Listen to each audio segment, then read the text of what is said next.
ये पाकिस्तान के प्रधानमंत्री रहे शाहिद खान अब्बासी हैं, जिन्होंने राणा चंद्र सिंह के बारे में बहुत ही बड़ी बात कही है।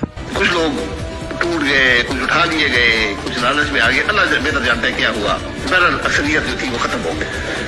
तो राणा चंद्र सिंह साहब उन्होंने कहा कि हम 8 लोग सिंध से आए थे, तो वो जो 7 थे वो मरी नहीं आए थे, उनको हम जिना करते थे, वो हो जाते थे, लेकिन वो डिफेक्ट वो छोड़ के चले गए थे या भेज गए थे, जो भी हुआ। तो राणा साहब ने कहा कि जब हम आए तो सबने कुरान पे हलफ किया, तो मुझे कहा गया कि आप भी हलफ उठाए। तो मैंने कहा अपने अपनी किताब पे, तो मैंने कहा कि मैं राजपूत तो मेरी जबान ही काफी है। गीता पे हलफ उठाया, मैं राजपूत तो मेरी जबान ही काफी है। तो वो कहते आज देख ले, वो साथ रहिए, मैं मौजूद हूँ। तो भाइयों, राणा चंद्र सिंह की उन्होंने तब की याद दिला दी जब 1990-2000 के दशक में पाकिस्तान में इलेक्शन हुए।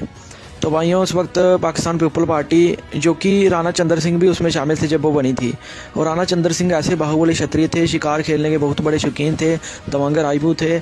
उनकी जो शादी हुई थी वो बीकानेर की रावत सर की राठौर राजपूत राजघराने में हुई थी।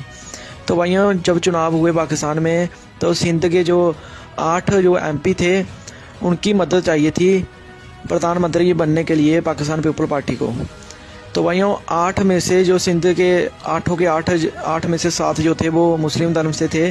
तो उनको कुरान पर रखकर कसम खिलाई गई कि आप जहां से नहीं जाओगे और आप वहीं मोहर लगाओगे और हमारा साथ ही दोगे प्रधानमंत्री बनने के लिए। तो भाइयों, जब राणा चंद्र सिंह की बात आई तो उनको गीता की कसम खिलवाने लगे। तो राणा चंद्र सिंह ने कहा कि मैं राजपूत हूँ और हमारे लिए यही सबसे बड़ी बात है कि राजपूत जुबान के पक्के होते हैं, कसम की तो कोई ज़रूरत ही नहीं। तो भाइयों, इतनी ही बात कही, वो 8 घर चले गए। अगला दिन हुआ, राणा चंद्र सिंह जी थे वो अपने बात के पक्के रहे, जुबान के पक्के रहे, और उसने उन्हीं पार्टी का साथ दिया जो जिसकी उन्होंने जुबान की थी। लेकिन जो बाकी 7 थे वो कुरान की झूठी कसम खाकर भी उनके साथ दगा करके।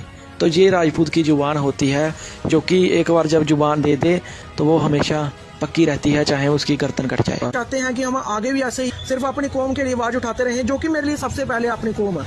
तो आप हमें नीचे दिए हुए जो QR कोड है, आप सभी स्कैन करके आप सभी इसको हमें जितनी सपोर्ट कर सकते हैं, किसी से 20, 50, 100, 500 जितना भी आपसे होता है, और हम ऐसे ही क्षत्रिय इतिहास पर वीडियो बनाते रहें। आप इस QR कोड के स्क्रीनशॉट ले